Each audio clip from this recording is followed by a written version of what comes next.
ஒவ்வொரு டைமும் இன்டர்வியூவில் போயிட்டு ஒரு க்ளோஸ் மார்ஜினில் போய்கிட்டே இருக்கும். ரொம்ப ஃபெட்டப் ஆன மாதிரி இருக்கும் சில நேரங்களில். ரிப்பீட்டடாக ஒரே ஒரு தடவை நடந்தால் நம்ம அது மீண்டு வந்துடலாம். நிறைய தடவை அதே விஷயம் நடக்கிறப்போ ஒரு மாதிரி நம்ம இதுல லேக் ஆகிறோமா, நமக்கு we are not deserved for this அப்படின்னு தோணும். ஓவர் கம் பண்ணி இன்னைக்கு இந்த பொசிஷன் நான் வந்து செக்யூர் பண்ணிக்கேன். பட் 26th ரேங்க் நான் செக்யூர் பண்ணிக்கேன் ஓவரால் தமிழ்நாடு. வீட்டில் வந்து எனக்கு ஃபுல்லாக ஒரு ரூரல் பேக்ரவுண்டு, ஆடு மாடு அப்பா அப்படியே இருப்பாங்க. ஸோ ஒரு 3 hours உட்காந்து டெஸ்ட் எழுதுறதுக்கு ரொம்ப கஷ்டமான ஒரு விஷயம். எந்த இடத்துலேருந்து வரீங்க, எந்த பேக்ரவுண்ட்லேருந்து வரீங்கிறதுலாம் விஷயமே கிடையாது. Any one can two. நீங்கள் ஒரு டிகிரி நீங்கள் பண்ணுறீங்க, ஒரு உங்கள் பேருக்கு முன்னாடி நீங்கள் பிஇ அப்படின்னோ இல்லை எம்பிபிஎஸ்னு போகணுன்னாலே how to wait for 4 or 5 years. கரெக்டாக தானே? எத்தனையோ லட்சம் பேரில் ஒருத்தங்களுக்கு கிடைக்கிறது ஆனால் ஐஏஎஸ் அப்படிங்கிற ஓடோ, ஐபிஎஸ் அப்படிங்கிற ஓடோ, டிஎஸ்பி ஆர் டிசி என்ன கேடராக இருக்கட்டும், ஃபுல் பாப்புலேஷன் பார்க்குறப்போ லட்சத்தில் ஒருவராக தான் நீங்கள் இருக்கீங்க. அப்படிங்கிறப்போ you have to wait for that period. So அந்த பீரியடில் you have to maintain the perseverance and consistency. ரெண்டுமே நீங்கள் மெயின்டைன் பண்ணாதான் அது விஷயங்கள் கிடைக்கும்.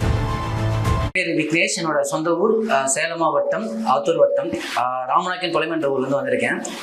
அண்ட் என்னோட ப்ரிப்பரேஷன் பொறுத்த வரைக்கும் சார் சொன்ன மாதிரி கரெக்டாக 4.5 years ஆகுது. அண்ட் எக்ஸாம்ஸ் பொறுத்த வரைக்கும் இதுக்கு 5 எக்ஸாம்ஸ் அப்பியர் ஆயிருக்கேன் டிஎன்பிஎஸ்சி எக்ஸாம்ஸில். ஸோ எல்லாமே வந்து கடைசியில் ஏதோ ஒரு மார்க், 1.5 மார்க், 2 மார்க், ஒரு நூலிலைன்னு சொல்லுவாங்க இல்லையா, அது வந்து ஒரு ஃபிலிம்ஸில் ஃபெயில் ஆகிறது ஒரு மாதிரி இருக்கும். மெயின்ஸில் ஃபெயில் ஆகிறதும் ஒரு ரீஸ்டார்ட் பண்ணுறதுக்கு உங்களால் ஸ்பேஸ் கிடைக்கும் அடுத்த எக்ஸாம்ஸ்க்கு நீங்கள் ப்ரிப்பேர் ஆகிறதுக்கு. ஒவ்வொரு டைமும் இன்டர்வியூவில் போயிட்டு ஒரு க்ளோஸ் மார்ஜினில் போய்கிட்டே இருக்கும். ரொம்ப ஃபெட்டப் ஆன மாதிரி இருக்கும் சில நேரங்களில். ரிப்பீட்டடாக ஒரே ஒரு தடவை நடந்தால் நம்ம அது மீண்டு வந்துடலாம். நிறைய தடவை அதே விஷயம் நடக்கிறப்போ ஒரு மாதிரி நம்ம இதுல லேக் ஆகிறோமா, நமக்கு we are not deserved for this அப்படின்னு தோணும். ஸோ அதை ஓவர் கம் பண்ணி இன்னைக்கு இந்த பொசிஷன் நான் வந்து செக்யூர் பண்ணிக்கேன். பட் 26th ரேங்க் நான் செக்யூர் பண்ணிக்கேன் ஓவரால் தமிழ்நாடு. அண்ட் இதில் எனக்கு டெப்யூட்டி கலெக்டர் வந்து என்னோட முன்னாடி இருந்தவங்களோட முடிஞ்சது. ஸோ எனக்கு மீது எல்லா சர்வீசஸுமே எடுக்கிறதுக்கான ஒரு ஆப்பர்ச்சுனிட்டி இருந்தது. But still I opted for DSP, deputy superintendent of police. அது சில ரீசன்ஸ், பர்சனல் ரீசன்ஸும் நிறைய இருக்குது. அண்ட் ஆல்சோ ஒரு சொசைட்டியில் ஏதாவது ஒரு சிறு விஷயங்கள் ஒரு சேஞ்சஸ் கொண்டு வரதுக்கு ஒரு பெட்டர் பிளாட்ஃபார்மாக அது இருக்கும். போலீஸிங்கிறது நமக்கு தெரியும் இல்லையா, எந்த அளவுக்கு பீப்புளோட அசோசியேட் ஆகி இருக்கிறதுல ஒன்று ரெவென்யூ டிபார்ட்மெண்ட், போலீஸ் டிபார்ட்மெண்ட் ரெண்டுமே ரொம்ப முக்கியம் ஒரு சொசைட்டியோட வெல்ஃபேரை என்ஷூர் பண்ணுறதுல. ஸோ நமக்கு அது கிடைக்கல அப்படின்னாலும் ஸோ போலீஸ் டிபார்ட்மெண்ட் அப்படின்றது ஒரு சேலஞ்சிங்கான ஒரு விஷயமா எடுத்து செய்வோம் அப்படின்றது தான். நான் இவ்வளோ நாள் ஒரு கஷ்டமான ஒரு எக்ஸாம் நம்ம ப்ரிப்பேர் பண்ணியிருக்கோம். அதில் ஒரு சேலஞ்சிங்கான ஒரு ரோல் பண்ணாதான் நம்மளுக்கு ஒரு சாட்டிஸ்ஃபிகேஷன் நம்மளுக்கு வரும் அப்படின்றனால சூஸ் பண்ணியிருக்கேன் நான். ஸோ மற்ற சர்வீசஸ் தப்பாக சொல்லலை, பட் ஸ்டில் என்னோட சாய்ஸ் அதுங்கிறது நான் சொல்கிறேன், வேறு ஒன்றும் இல்லை. அண்ட் எக்ஸாம்ஸ் பொறுத்த வரைக்கும் 2019 Tamil Nadu agriculture university agriculture college research institute கிள்ளிக்குளம்ல நான் கம்ப்ளீட் பண்ணேன் 2019 மே. முடிச்ச காலேஜ் படிக்கும்பொழுது நான் கிளியராக டிசைட் பண்ணியிருந்தது யூபிஎஸ்சி தான் பண்ணுறோம், எந்த ஒரு டிஸ்ட்ராக்ஷன்ஸுமே இருக்கக்கூடாது. ஈவன் அப்போ ஒரு குரூப் 1 நோட்டிஃபிகேஷன் வந்திருந்தது, ஒரு மாசிவ் நம்பர்ஸ் 181 வேகன்சிஸ் கிட்ட வந்திருந்தது. தமிழ்நாடு பப்ளிக் சர்வீஸ் கமிஷன் நடத்தினதுலே அதிகபட்ச வேகன்சிஸ் வந்தது 2019. அப்போ ஃபைனல் இயர் எலிஜிபிள். ஸோ நான் காலேஜில் சில பேசிக்ஸ்லாம் படித்து வச்சிருந்தேன், ஹிஸ்ட்ரி அண்ட் பாலிட்டிலாம் படிச்சிருந்தேன். கொஞ்சம் நல்லா படிக்கிற ஸ்டூடெண்ட்னால ஒரு 2 or 3 months என்னால் மேனேஜ் பண்ணி நல்லா படிச்சிட முடியும் அப்படிங்கிற கான்ஃபிடன்ஸ் எனக்கு இருந்தது. பட் ஸ்டில் வந்து நான் அதுக்கு அப்ளை கூட பண்ணல. என்னோட ஃப்ரெண்ட்ஸ் நிறைய பேர் அப்ளை பண்ணாங்க. நம்மளுக்கு டிஎன்பிஎஸ்சி வேணாம், ஏன்னா அப்போ வந்து யூஸ்வலாக நிறைய சொல்லுவாங்க டிஎன்பிஎஸ்சியில் குரூப் 1 சர்வீசஸ் போனோன்னா நிறைய செலவு பண்ணணும், அமௌண்ட் கொடுத்தா தான் போக முடியும், அந்த மாதிரிலாம் சொல்லுவாங்க. நானும் அதை வச்சு நம்பினேன், நான் ஆக்சுவலி தெரியாது. ஸோ அப்படி தான் இருக்கும் போல் அப்படின்னு நினச்சிட்டு நம்ம அப்ளை பண்ணுற கூட நான் விரும்பலை.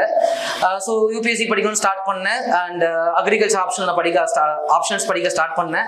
அண்ட் போயிட்டே இருந்தது. அண்ட் 2020 என்னோட காலேஜோட சீனியர் ஒருத்தவங்க கிளியர் பண்ணியிருந்தாங்க குரூப் 1 எக்ஸாம்ஸில் state level 2nd rank. So நான் பார்த்து ரொம்ப ஒரு ஃபெமிலியரான ஒரு பர்சன், நம்ம முன்னாடி படிச்சு வளர்ந்தவங்க. ஸோ அவங்க ஒரு ரேங்க் செக்யூர் பண்ணுறப்போ ஸோ நம்மளால இந்த எக்ஸாம் கிளியர் பண்ண முடியும் அப்படிங்கிற ஒரு கான்ஃபிடன்ஸ் எனக்கு கிடைச்சிச்சு. சரி ஓகே அப்படின்னு சொல்லி 2020 January 1 அன்னைக்கு ஃபுல் ஃப்ளெஜ்டான குரூப் 1 ப்ரிப்பேர் பண்ண ஸ்டார்ட் பண்ணேன். ஒரு 90 daysல எக்ஸாம்ஸ் இருந்தது, ஃபுல் ஃப்ளெஜ்ல ப்ரிப்பேர் பண்ணேன். போயிட்டே இருக்கும்பொழுது March 19 or 20 Covid lockdown, first wave Covid lockdown announce பண்றாங்க. எக்ஸாம்ஸ் நடக்குமா இல்லையா, ஒரு உங்களுக்கு நம்ம புதுசாக நம்ம லைஃப்லேயே நம்ம பார்க்காத ஒரு விஷயம் லாக்டவுன் அப்படின்றதோ, வெளியே போகக்கூடாது, ஐசோலேட்டடாக இருக்கணும்.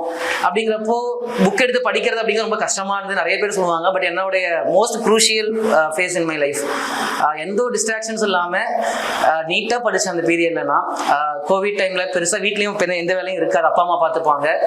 ஸோ நல்லா ஃபவுண்டேஷன் நல்லா ஸ்ட்ராங் பண்ணேன். அந்த ஃபவுண்டேஷன் ஸ்ட்ராங் பண்ணது தான் இது வரைக்கும் இந்த ஜேர்னி எனக்கு ஸ்மூத்தாக போகிறதுக்கான ஒரே ஒரு ரீசன். நான் ஏன் சொல்கிறேன்னா, ஃபவுண்டேஷன் அப்படின்றது very very important. When we are running behind the exams, ஒரு எக்ஸாம்ஸ் முன்னாடி நம்ம ஓடும் பொழுது அது ரிசல்ட்ஸ் ஓரியன்டாக நம்ம ஓடுவோம். இந்த எக்ஸாம் கிளியர் பண்ணும், அப்போ அதுக்கு என்ன பண்ணும், அப்படி தான் போயிட்டு இருப்போம். கடைசி வரைக்கும் இந்த பேசிக்ஸ் நம்ம கற்றுக்காமே போயிடுவோம். ஸோ அந்த கோவிட் பீரியடில் ஒரு 8 to 9 months எனக்கு தேவைப்பட்டுச்சு. சிலபஸை நான் கம்ப்ளீட்டாக முடிச்சுட்டு 2-3 ரிவிஷன் முடித்தேன். ஐ வாஸ் வெரி ஷுர் நான் ப்ரிலிம்ஸ் கிளியர் பண்ணிடுவேன் அப்படின்றது எனக்கு தெரிஞ்ச பிறகு so I started preferring for mains. So mains பொறுத்த வரைக்கும் எல்லாருமே நிறைய விஷயங்கள் சொல்லுவாங்க. மெயின்ஸ் பொறுத்த வரைக்கும் இப்படிலாம் எழுதணும், இந்த ப்ரெசன்டேஷன் ஃபால் நிறைய சொல்லவும் ரொம்ப ஒரு பயம் இருந்தது. ஏன்னா நான் அது வரைக்கும் எந்த ஒரு கோச்சிங் சென்டர்ஸ்க்குமே நான் போகலை. இது வரைக்கும் நான் அமௌண்ட் பே பண்ணி நான் எங்கேயுமே நான் சேர்ந்ததில்லை. கன்செஷன்ஸ் நிறையா கிடைச்சிருக்கும், ஸ்காலர்ஷிப்ஸ் எழுதி அந்த மாதிரி தான் நான் படிச்சிருக்கேன்.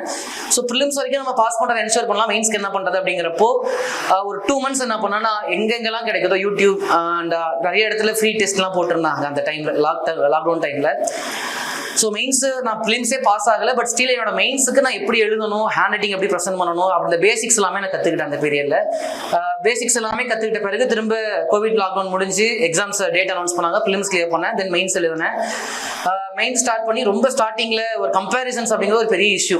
சென்னை நம்ம வந்து படிக்கும்பொழுது என்னன்னா, நம்ம படிக்கிறோம்னா நம்ம கூட ஒரு 10 வருஷமா படிக்கிறவங்களும் இருப்பாங்க, 4 attempt கொடுத்தவங்களும் இருப்பாங்க, ஃப்ரெஷர்ஸும் நாமளும் இருப்போம்.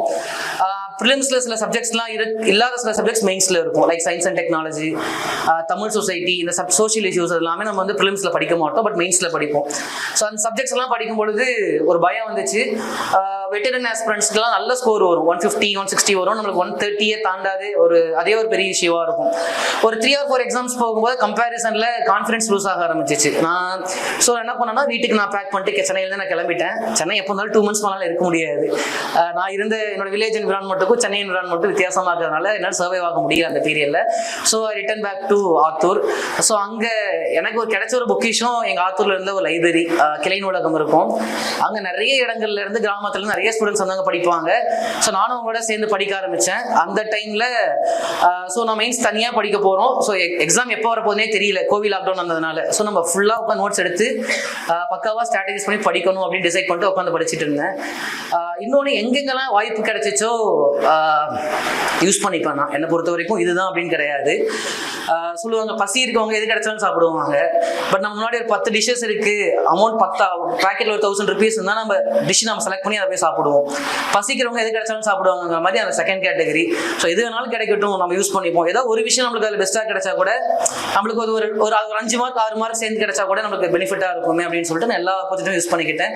ஈவன் கிங் மேக்கர்ஸ்லையுமே இப்போ லாக்டவுனில் வந்து மெயின்ஸ் டெஸ்டிஸ் வந்து அனௌன்ஸ் பண்ணியிருந்தாங்க. ஸோ அவங்களோட மெட்டீரியல்ஸ்லாம் அப்போ நான் யூஸ் பண்ணிக்கிட்டேன் ஃபர்ஸ்ட் அட்டெம்ப்ட் கொடுக்கும்பொழுது. ஸோ நிறைய இடத்துல இது பண்ணேன். ஸோ ஆனால் டெஸ்ட் வந்து வீட்டில் வந்து எனக்கு ஃபுல்லாக ஒரு ரூரல் பேக்ரவுண்டு, ஆடு மாடு அப்பா அப்படியே இருப்பாங்க. ஸோ ஒரு 3 hours உட்காந்து டெஸ்ட் எழுதுறதுக்கு ரொம்ப கஷ்டமான ஒரு விஷயம் சார். அப்போ ஒரு 3 hours ஒரு 1 மணி நேரம் டெஸ்ட் எழுதிட்டே இருப்போம். டக்குனு அம்மா அதை தட்டு வெட்டி போடுவாங்க, ஆட்டை பிடிச்சி கட்டுவாங்க. நம்ம ஒரு மெயின்ஸ் எழுதும்போது உங்களுக்கே தெரியும், வந்து நம்ம ஒரு தவ நிலையில இருப்போம். வேற எது பத்தி சுற்றி என்ன நடந்தாலும் எனக்கு தெரியவே தெரியாது. பட் அந்த டிஸ்ட்ராக்ஷன்ஸ் இருந்துட்டேனால குட்டி குட்டி டெஸ்ட்டாக தான் எழுதி பார்ப்போம். 1 hour டெஸ்ட், 1.5 hour டெஸ்ட் மாதிரி எழுதிட்டே, பட் ப்ராக்டிஸ் பண்ணாமல் இருந்தது இல்லை. ஈவன் ஒரு நாள் கூட நான் படிக்காமல் இருக்க மாட்டேன். எப்படின்னா, நான் சில பேர் என்ன படிப்பாங்கன்னா 12 மணி நேரம் 13 hours சொல்லுவாங்க. எனக்கு சுத்தமாக ஒர்க் அவுட்டே ஆகாது. ஒரு 8 hours, maximum 8 hours to 9 hours தான் நான் படிப்பேன்னா. பட் என்ன டெய்லியுமே படிச்சிருவேன். ஒரு நாள் கூட அந்த புக்கை தொடாமல் இருந்தேன்னா எனக்கு ஒரு மாதிரி கில்ட்டாக இருக்கும். படத்துக்கு போகிறோமா, சரி போயிட்டு வந்தாலும் 1 மணி நேரமாவது அந்த டேல நான் புக்கை தொடாமல் இருந்தேன் அப்படிங்கிற மாதிரி எந்த நாள் இருக்கக்கூடாது அப்படிங்கிறது ரொம்ப நான் உறுதியாக இருந்தேன் அந்த ஒரு விஷயத்தில். ஸோ மெயின்ஸ் எழுதினேன். ஆக்சுவலி ஒரு உண்மையான ஒரு விஷயம், நான் எங்கேயுமே டெஸ்ட் எழுதந்தே இல்லை அப்போ அந்த டைமில். 11 months அப்புறம் நான் எழுதினேன் 3 hours டெஸ்ட் வந்து மெயின்ஸ் டெஸ்ட் தான். 11 months அப்போ கோவிட் லாக்டவுன் போட்டதுக்கு அப்புறம் நான் போய் ஸ்ட்ரெயிட்டாக டிஎன்பிஎஸ்சி நடக்கிற ஃபர்ஸ்ட் பேப்பர் தான் எழுதுறேன்னா. ஸோ நல்லபடியாக எழுதுனேன். 3 பேப்பருமே எழுதினேன். எனக்கே நம்ப முடியல. 11 months அப்புறம் நம்ம எழுதுன பரவாயில்ல, ஓரளவு எழுதியிருப்போம். பேப்பர்னால ஒரு 2 questions கம்ப்ளீட் பண்ண முடியல அந்த டைமு. மேக்ஸ் வர மிஸ்டேக் பண்ணியிருந்தேன். இருந்தாலும் டெஸ்ட் எழுதுறப்போ ஒரு ஸ்கோர்லாம் தெரியும் இல்லையா. இப்போ நீங்கள் ஒரு மார்க் டெஸ்ட் எழுதுனீங்கன்னா 140 150 நீங்கள் எடுத்திருப்பீங்க. ஃபைனல் டெஸ்ட் எழுதுறப்போ ஒரு எக்ஸ்பெக்டேஷன்லாம் இருக்கும். அந்த டைம் நான் எங்கேயுமே டெஸ்ட் எழுத போகும் நம்ம பேப்பருக்கு எவ்வளோ மார்க் வரும் அப்படின்றது கூட நான் எந்த ஒரு கெஸ்மே இல்லை. எழுதி முடிச்சோம், நல்லபடியாக எழுதணும், வந்துட்டோம் அப்படின்ற மாதிரி இருந்தேன். நெக்ஸ்ட் Group 2 வந்தது. ஸோ Group 2 ப்ரிப்பேர் பண்ணிட்டு ப்ரிலிம்ஸ் கிளியர், மெயின்ஸ் படிச்சுட்டே இருந்தேன். திரும்ப Group 1 ரிசல்ட் வந்து அந்த Group 1 எழுதின மெயின்ஸோட ரிசல்ட் வந்தது. அப்போ வெறும் 66 போஸ்டிங் தான் இருந்தது. ரிசர்வேஷன் தப்பாக ஃபாலோ பண்ணுற பீரியட் அந்த டைமில். ஸோ அந்த டைம் எனக்கு மெயின்ஸ் கிளியர் ஆனிச்சு. ஸோ இன்டர்வியூ போனேன். பட் இன்டர்வியூ போகும்பொழுது கொஞ்சம் ஸ்ட்ரெஸ் இன்டர்வியூ மாதிரி நடந்தது. கிட்டத்தட்ட ஒரு 65 மினிட்ஸ் எனக்கு இன்டர்வியூ நடந்தது. அது எனக்கு அதுக்கு முன்னாடி காலேஜில் கேம்பஸ் இன்டர்வியூ நம்ம நிறைய விஷயங்கள் பார்த்துருப்போம். அதை விட எல்லாமே ரொம்ப வித்தியாசமான ஒரு இன்டர்வியூவாக இருந்தது. ஆக்சுவலி ஒரு 45 மினிட்ஸ் முன்னாடி எனக்கு கண்ணே கலங்க ஆரம்பிச்சிருச்சு. அந்த ஸ்கூல் மார்க்கே போடனாலும் பரவாயில்ல, நீ வெளியே அனுப்புனா போதும் அப்படின்ற ஒரு மைண்ட் செட்டில் தான் இருந்தேன், டு பி ஹானஸ்ட். ஏன்னா சில கொஸ்டின்ஸ் வந்து சில ஆன்சர்ஸே தெரியாம ஒயிட் பால் போட்டு நம்ம ஷார்ட் அடிக்கணும்னு எப்படி பண்ண முடியும்? பால் நம்ம அப்ரோச் பண்ற மாதிரி இருந்தால் தான் நம்ம எதாவது அடிக்கிறோமா கேட்ச் ஆகுதான்னு முடியும். வர பால் எல்லாமே ஒய்டா போற மாதிரி எதுவுமே எனக்கு தெரியாத மாதிரியே கேட்டிருந்தாங்க. சார் சாரி சார் தெரியல நிறைய சொன்னேன். தேர்ட் ஸ்லாப் கொடுத்தாங்க, சர்வீஸ் கிடைக்கல. அப்புறம் அக்ரிகல்ச்சர் ஆஃபீஸர் எக்ஸாம் எழுதியிருந்தேன். அது ஒரு தனி கதை. நான் சும்மா படிக்கவே இல்லை, சும்மா போய் அட்டன் பண்ணியிருந்தேன். காலேஜில் படிச்ச அந்த பேசிக்ஸ் ஞாபகம் வச்சு அந்த அட்டம் கொடுத்துருந்தேன். அதுவும் இன்டர்வியூ வரைக்கும் வந்தது. அதுவும் 1 or 2 மார்க்ஸ்ல போச்சு. 2 இன்டர்வியூ, ஒரு 3 monthsல 2 இன்டர்வியூ போனேன். ரெண்டுமே டீசன்ட் கேடர், எபோவ் குரூப் 2 கேடர் ரெண்டுமே. ஸோ ஒரு 54 மினிமம் 54 சேலரி கிடைக்கும். ஏவோ பொறுத்த வரைக்கும் 54K வரும், அங்கே வரும் 80K கிட்ட வரும். ரெண்டுமே கிட்ட வந்துட்டு போயிடுச்சு. நெக்ஸ்ட் குரூப் 2 ஸ்டார்ட் பண்ணேன், போயிட்டே இருந்தது. ஸோ குரூப் 2 ஸ்டார்ட் பண்ணுறப்ப குரூப் 1 திரும்ப ஸ்டார்ட் அப்படியே போய்க்கு எப்படி சொல்றதுன்னா ஃபுல்லாக என்கேஜிங். ஒரு நாள் கூட இது வரைக்கும் இது எந்த ஒரு எக்ஸாம் ஸ்ட்ரெஸ் இல்லைப்பா, ஃப்ரீயாக இருக்கும் அப்படின்ற மாதிரி. இப்போ இந்த ரிசல்ட்ஸ்க்கு பிறகு தான் வந்து எனக்கு அந்த ஆப்பர்ச்சுனிட்டிலாம் கிடைச்சிச்சு. கொஞ்சம் ரிலாக்ஸ் பண்ணிக்கிற மைண்ட் செட்ல எனக்கு அப்போ தான் கிடைச்சது. அப்புறம் இந்த குரூப் 1 பொறுத்த வரைக்கும் ஃபர்ஸ்ட் அட்டம் நான் கொடுத்ததில் ஆர்டி ஆன்சர்ஸ்லாம் வாங்கி பார்த்துருந்தேன். நான் என்னன்னா என்னோட ஆன்சர்ஸ் வந்து இப்படி தான் எழுதணும் அப்படின்றத நான் யாருக்குமே சொல்லவே மாட்டேன். நம்மளோட ஸ்டைலில் எந்த அளவுக்கு எவாலுவேட்டர் ஃப்ரெண்ட்லியாக நம்ம ஆன்சர்ஸ் கொடுக்குறோமோ அந்த அளவுக்கு நம்மளோட ஸ்கோர் அதிகமாக வரும். ஏன்னா நம்ம எழுதுற ஆன்சர்ஸ் நம்ம பார்க்குறப்ப நல்லா தான் இருக்கும். நீங்கள் ஒரு இது எழுதுறீங்கன்னா, நீங்கள் ஒரு கவிதை எழுதுறீங்கன்னா அது கவிதை மாதிரியே இல்லைனாலும் உங்களுக்கு எப்படி இருக்குன்னா நம்மளால கவிதை எழுதிருப்போம் தான் தோணும் இல்லையா? ஸோ அதே மாதிரி எவாலுவேட்டர்ஸ்க்குமே அதே தான். நம்ம என்ன தான் பெஸ்ட்டாக எழுதினாலும் அவங்களோட பெர்செப்ஷன் ஒன்று இருக்கும். ஸோ நம்ம அவங்களை இம்ப்ரெஸ் பண்ணுற மாதிரி, அவங்களோட இருந்து மேக்ஸிமம் மார்க்ஸ் நம்ம செக்யூர் பண்ணுற மாதிரி தான் நம்மளோட ஆன்சர் ஸ்கிரிப்ட்ஸை நம்ம டிசைன் பண்ணணும். ஸோ அதுக்கு நிறைய ஒர்க் பண்ண அந்த டைம் தான் எக்ஸ்பெக்ட் பண்ணேன் நான் கண்டிப்பாக. ஏன்னா நம்ம ஒவ்வொரு விஷயத்தையும் மேக்ஸ் தப்பு பண்ணிடணும், மேக்ஸ் சரியாக பண்ணணும். ஸோ எல்லா விஷயத்தையும் பண்ணி வந்தேன். ஸோ குரூப் 1 கொடுத்துருந்தேன். பட் ஸ்டில் என்னால் பேப்பர் கம்ப்ளீட் பண்ண முடியல. 30 மார்க்ஸ் நான் எழுதல, 15 மார்க்ஸ் என்னால் கம்ப்ளீட் பண்ண முடியல. பட் ஸ்டில் வந்து போன டைம் ஒரு கான்ஃபிடன்ஸ் இல்லை. பட் இந்த டைம் எனக்கு ஷோராக தெரியும் 30 மார்க் எழுதலனாலும் எனக்கு கண்டிப்பாக இன்டர்வியூ கால் வரும் அப்படின்னு நான் எக்ஸ்பெக்ட் பண்ணேன். ஸோ குரூப் 2 இன்டர்வியூ போனதுனால அந்த தைரியத்தில் தான் நான் போஸ்டிங் சூஸ் பண்ணலை. நிறைய பேர் சொன்னாங்க ஏன் குரூப் 2 போஸ்ட் சூஸ் பண்ணலை, ஏன் நாட் வில்லிங் கொடுத்தீங்கிறப்ப கூட நான் சொன்ன ஃபர்ஸ்ட் ரீசன் எனக்கு குரூப் 1 ஒரு கான்ஃபிடன்ஸ் இருக்குது கிடைக்கும்னு சொல்லிட்டு. ஸோ அதனால நான் இன்டர்வியூவில் கிடைக்கனாலும் நான் இன்டர்வியூ எடுத்துக்கிறேன்னு சொல்லி நாட் வில்லிங் கொடுத்துட்டு வந்தேன் குரூப் 2 இன்டர்வியூலையுமே. ஸோ குரூப் 2 இன்டர்வியூ வந்தது. குரூப் ஒன் மெயின்ஸ் ரிசல்ட் வந்தது, கிளியர் பண்ணியிருந்தேன். ஸோ இன்டர்வியூ இப்போ ஒரு 3 இன்டர்வியூ போயாச்சு. ஏற்கனவே group 1, group 2, agriculture officer 3 interview போயாச்சு. 3லையுமே தேர்ட் ஸ்லாப் எனக்கு. அது வந்து ரேட்டிங் கொடுத்துருப்பாங்க. Excellent, outstanding, excellent, very good, good, average தான் ரேட்டிங் இருக்கும் டிஎன்பிஎஸ்சியோட ஓரல் டெஸ்ட் கார்டில். அது 3லையுமே அந்த குட்டுங்கிற ரேட்டிங்கை தாண்டி வெரி குட்னோ எக்ஸலண்ட்டோ அவுட்ஸ்டாண்டிங் நம்மளை வாங்க முடியலையே அப்படின்றது ஒரு பயம் அப்படிங்கிறது ஒரு ப்ரெஷராக மாற ஆரம்பிச்சிருச்சு எனக்குமே. 3 இன்டர்வியூஸ் போயிடுச்சு. இந்த ரொம்ப முக்கியமான செகண்ட் குரூப் 1 இன்டர்வியூ வந்துட்டோம். இந்த டைமாக நமக்கு வருமா, இந்த டைமும் வழக்கம் போல இன்டர்வியூவில் போயிடுமோ அப்படிங்கிற பயம் வந்தது. வழக்கம் போல சுற்றி நிறைய கதைகள்லாம் சொல்லுவாங்க இல்லையா, இன்டர்வியூக்கு போனால் அமௌண்ட் வாங்குவாங்க, அதனால வராது, ஸோ மெயின் ஸ்கோர் வச்சு தான் வரும், செகண்ட் ஸ்லாப் தான் போடுவாங்க, அப்புறம் நிறைய விஷயங்கள் நிறைய சுற்றி சொல்லுவாங்க. பட் நிறைய மார்க் இன்டர்வியூஸ் நான் அட்டன் பண்ணேன். ஆக்சுவலி நிறைய ப்ரிப்பேர் பண்ணேன். மெயின்ஸ்க்கு ப்ரிப்பேர் பண்ணதை விட இன்டர்வியூக்கு நிறைய ப்ரிப்பேர் பண்ணேன். எங்கெங்கெல்லாம் இன்புட்ஸ் கிடைக்குமோ அவ்வளோ இன்புட்ஸ் எடுத்துக்கிட்டேன். அண்ட் கிங் மேக்கர்ஸ்லையுமே நல்ல போர்டு அமைச்சு கொடுத்துருந்தாங்க. IAS officer, IPS officers board நிறைய போர்டு வந்திருந்தாங்க. அதை நான் அவங்கள அட்டன் பண்ணேன். அண்ட் இவங்கள்ட்ட அட்டன் பண்ணுறப்போ அவங்க நிறைய போர்டு அட்டன் பண்ணாலும் இவங்க ரொம்ப கேஷுவலாக பேசியிருந்தாங்க. அவங்க நிறைய கான்வர்சேஷன் மாதிரி இருந்தது. இன்டர்வியூ அப்படிங்கிறது கொஸ்டின் அண்ட் ஆன்சர் மாதிரி இல்லாமல் லைக் ஒரு கான்வர்சேஷன், லைக் இன்ட்ராக்ஷன் மாதிரி இருந்தது. ஸோ ஒரு புது எக்ஸ்பீரியன்ஸ் வந்து எனக்கு அங்கேயுமே அப்படிதான் அமைஞ்சது. அங்கே ஒரு மெம்பர் போர்டில் இருந்த 4 மெம்பரில் ஒரு மெம்பர் பேசுறது நான் பார்க்குறப்போ இங்கே நடந்த விஷயத்தோட என்னால் மேட்ச் பண்ணி பார்க்க முடிஞ்சது. ஸோ அந்த இன்டர்வியூவில் இன்னொரு விஷயம், யங் மெம்பர்ஸ் நிறைய இடத்துல சர்வீஸ் கிளியர் பண்ணவங்க வந்து இன்டர்வியூ நடத்துறதுக்கும் இந்த மாதிரி ரிட்டையர்ட் அஃபீஷியல்ஸ் இன்டர்வியூ நடத்துறதுக்கும் ஒரு வித்தியாசம் இருக்குது. ஏன்னா நம்மளோட வயசு அப்படிங்கிறது அவங்க அனுபவத்தை விட ரொம்ப கம்மியான வயசு நம்மளோட வயசு இருக்கும். ஸோ அவங்க ஒரு விஷயத்துக்கு நம்ம கொடுக்குற ஆன்சர்ஸ் அவங்க எப்படி ரிசீவ் பண்ணுறாங்க, அவங்களோட ஒப்பீனியன் என்ன அப்படின்னு கலெக்ட் பண்ணுறது ரொம்பவே ஹெல்ப்ஃபுல்லாக இருந்தது. ஸோ இன்டர்வியூ ரிசல்ட் வந்தது அண்ட் 26th ரேங்க் எடுத்திருந்தேன். So okay. அண்ட் இதோட 4th examination. Overall teams 5 exams எழுதிருந்தேன்னு சொன்னேன் இல்லையா, அது 4th எக்ஸாமினேஷன். இன்னொரு எக்ஸாம் எழுதிருக்கேன்னு ரிசல்ட் வரல. Group 1 assistant conservator of forest, அதுவும் குரூப் 1 கேடர். ஸோ அதுக்கு ரிசல்ட்ஸ் வரல. So I'm waiting for the result. இதுதான் என்னோட ப்ரிப்பரேஷன் ஜேர்னி பொறுத்த வரைக்கும். அண்ட் ஆல்சோ ஃபர்ஸ்ட் விஷயம் யூபிஎஸ்சிலேருந்து ஸ்டார்ட் பண்ணப்போ நிறைய பேர் வந்து யூபிஎஸ்சி படிக்கிறப்ப ஸ்டார்டிங் ஒரு ஹெசிடேஷன் இருக்கும். நாம ஏன் வந்து டிஎன்பிஎஸ்சி எக்ஸாம்ஸ் எழுதணும், அது வந்து ஒரு அண்டர்மைன் பண்ணுவாங்க ஸ்டார்டிங்கில்.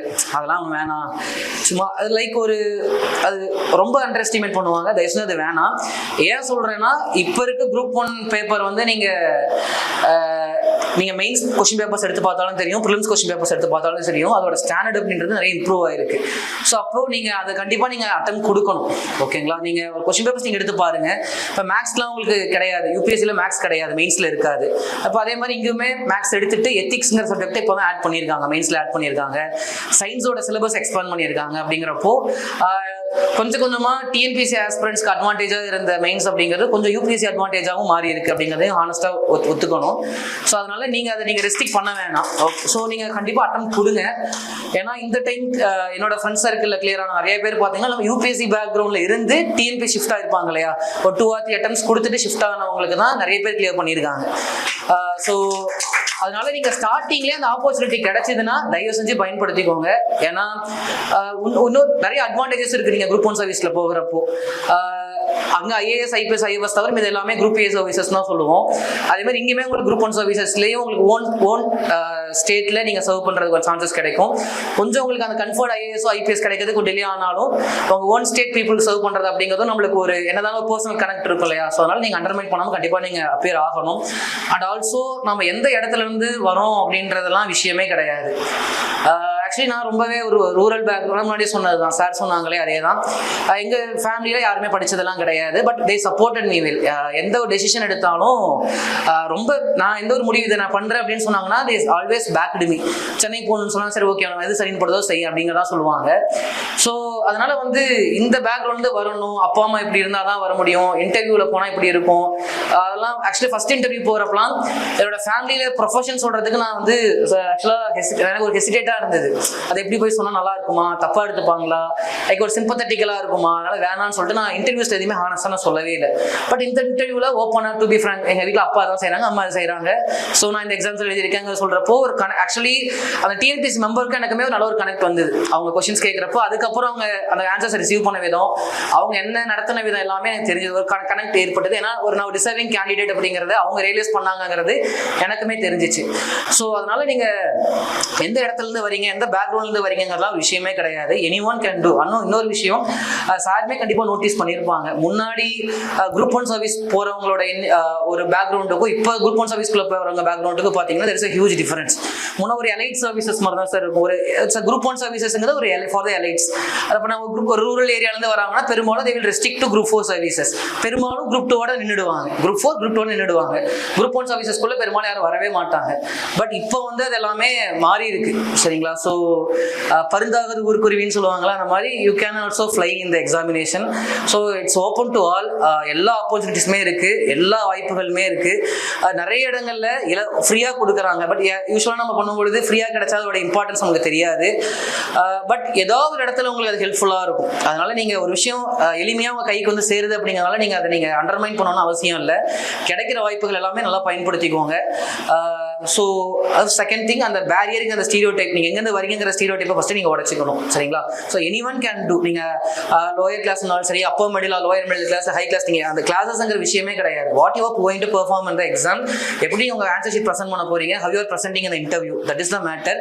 ஸோ அதுதான் உங்களோட சர்வீஸ் டிசைட் பண்ணும். ஏன்னா இந்த டைம் போனவங்க எல்லாருமே இந்த குரூப் 1 சர்வீசஸ் இன்னைக்கு மார்னிங் நாங்க ஆக்சுவலி எங்க பேட்ச்ல கிளியர் பண்ண சில ஆஃபீஸர்ஸோட லஞ்ச் போயிட்டு இருக்கப்போ அவங்க எல்லாருமே சொன்ன விஷயம், எல்லாருமே காமனா சொன்ன விஷயம், இந்த குரூப் 1ல போனவங்களோட சோஷியோ எக்கனாமிக் பேக்ரவுண்ட் எடுத்து பார்க்குறப்போ எல்லாருமே ஒரு 4 to 5 years ப்ரிப்பேர் பண்ணவங்க, 2-3 யூபிஎஸ்சி மெயின்ஸ் அட்டம் கொடுத்தவங்க, எல்லாம் ஏற்கனவே குரூப் 1 இன்டர்வியூஸ் போனவங்க. ஸோ அந்த மாதிரி இருக்கவங்க தான் ரொம்ப நாள் ஹார்ட் ஒர்க் பண்ணவங்களுக்கு தான் அந்த வாய்ப்பு இந்த தடவை கிடைச்சிருக்கு அப்படிங்கிறனால. ஸோ தேர்ட் திங், நீங்க மூணாவது உடைக்க வேண்டிய விஷயம், எல்லாமே உங்களுக்கு ஈஸியாக கிடைச்சிடணும், சீக்கிரமா கிடைச்சிடணும்னு எதிர்பார்க்கறதே முதல்ல தப்பு தான். சார் அழகா சொன்னாங்க, நீங்க ஒரு டிகிரி நீங்க பண்றீங்க, ஒரு உங்க பேருக்கு முன்னாடி நீங்க பிஇ அப்படின்னோ இல்லை எம்பிபிஎஸ்னு போடணும்னாலே how to wait for 4 or 5 years. Correct தானே?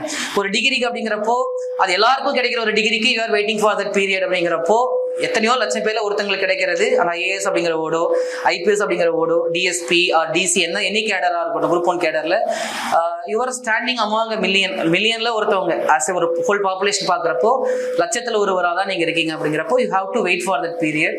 ஸோ அந்த பீரியட்ல you have to maintain the perseverance and consistency. ரெண்டுமே நீங்கள் மெயின்டைன் பண்ணாதான் அது விஷயங்கள் கிடைக்கும். ஃபெட்டப் ஆகவே ஆகாதீங்க, அதுதான் ஒரு பெரிய விஷயம். நாங்கள் இப்பயே ஒரு ஜென்ரேஷன் கேப் எங்களால நோட்டீஸ் பண்ண முடியுது. சொல்றப்போ பூமர்னு சொல்லுவாங்க சொன்னா கூட. என்ன விஷயம்னா இந்த ஸ்ட்ரெஸ் ஆர்கிட்ட சொல்லும் போதுமே நாங்கள் பேசுறது தான். இந்த ஸ்ட்ரெஸ் அப்படிங்கிறதும் டிப்ரெஷன் அப்படிங்கிற அந்த வேர்டே ரொம்ப நார்மலைஸ் ஆயிடுச்சு. ஸோ என்னன்னா ஃபீல் பண்றதோ கொஞ்சம் சில டவுனா இருக்கும். டவுனா இருக்கிறதும் ஸ்ட்ரெஸ்ஸா இருக்கிறது வேற. சரிங்க, டவுனா இருக்கிறதுனால ஜஸ்ட் ஃபார் ஷார்ட் பீரியட் ஒரு நைட் டவுனா இருக்கும். அதுல நீங்க ஈஸியா நீங்க வெளியே வந்துடலாம். அப்பா அம்மாட்ட நீங்க ஃப்ராங்கா பேசுறது மூலமாவோ, ஃப்ரெண்ட்ஸ் கிட்ட நீங்க இன்டராக்ட் பண்றது மூலமாவோ வெளியே வந்துடலாம். But stress is actually it's a disease. It is a mental disorder மாதிரி அது. அதோட நீங்களே காம்ப்ளிகேட் பண்ணிக்காதீங்க. நம்ம டவுனா இருக்கிறமே, நம்மளுக்கு ஸ்ட்ரெஸ்ல இருக்கோமோ அப்படிலாம் எதுவுமே கிடையவே கிடையாது. இட்ஸ் ஒரு ஷார்ட் மூமெண்ட். அது நீங்க எந்த வேலை செஞ்சாலும் அப்படி ஒரு சில டவுனா இருக்கதானே இருக்கணும். நீங்க டிசி ஆகுறீங்க, டிஎஸ்பி ஆகுறீங்கன்னா ஹையர் அஃபிஷியல் ஏதாவது கொஞ்சம் கடிஞ்சு பேசினாலும் நமக்கு அந்த இடத்துல டவுனா இருக்க தான் செய்யும். ஸோ அதனால லைஃப்ல கடைசி வரைக்கும் அந்த மாதிரி மொமெண்ட்ஸ் வந்துகிட்டே இருக்கும். அது நீங்களே ஸ்ட்ரெஸ் லேபிள் பண்ணாதீங்க. ஸோ அதனால ஒரு அட்டெம்ப்டோட 2 அட்டெம்ப்டோட ஸ்டாப் பண்ணிக்காதீங்க. சரிங்களா? ஸோ ஒவ்வொரு விஷயம் ஒவ்வொரு எக்ஸாமுக்கும் உங்களோட ப்ராசஸ்ல ஒரு இம்ப்ரூவ்மெண்ட் இருக்கா அப்படிங்கிறத நீங்க ட்ராக் பண்ணணும். இப்போ ஒரு இதுல நீங்க ப்ரிலிம்ஸ் பாஸ் ஆகி மெயின்ஸ் போறீங்க, பட் மெயின்ஸ்ல கிளியர் ஆகல. நெக்ஸ்ட் டைம் மெயின்ஸ் கிளியர் ஆகுது, பட் இன்டர்வியூ கிளியர் ஆகலன்னா you are doing something good. அப்போ நீங்க ஒரு ப்ராக்ரஸ் இருந்துகிட்டே இருக்குன்னு இருக்கும். பட் எல்லா டைமே உங்களுக்கு ஃபர்ஸ்ட் ஸ்டேஜ்லயே போகுது அப்படின்னா அந்த இடத்துல யூ ஹேவ் டு செக். அந்த இடத்துல நம்ம என்ன இடத்துல தப்பு பண்றோம் அப்படிங்கிறத நீங்க கண்டிப்பா ஐடென்டிஃபை பண்ணணும். ஸோ ப்ரோக்ரெசிவா இருக்குன்னா நீங்க ப்ராசஸ் டவுட் பண்ணவே கூடாது. You have to wait. இதெல்லாம் தெரிஞ்சுதான் நீங்க வந்திருக்கணும். எக்ஸாம்குள்ள நீங்க வரப்போ ஒரு பேசிக் குவாலிட்டி அப்படின்றது பர்சிவரன்ஸ், எதையும் தாங்குற அந்த எபிலிட்டிங்கிறது உங்களுக்கு இருக்கணும். சரிங்களா? ஒரு டயலாக் பாடல் நீங்க ஸ்கூல்ல படிச்சிருப்போம்ல, எதையும் தாங்கும் இதயம் இருந்தால் இறுதி வரைக்கும் அமைதி இருக்கும் படிச்சிருப்போம். அதே கண்ணதாசனோட வரிகள் நினைக்கிறேன். ஸோ அந்த லைன்ஸ் வந்து நம்மளுக்கு ரொம்ப ஒரு ஆப்டான ஒரு லைன்ஸ். ஓகே, ஸோ அதனால இந்த விஷயங்கள்லாம் கொஞ்சம் நீங்க ஞாபகம் வச்சுக்கணும். தேங்க்யூ.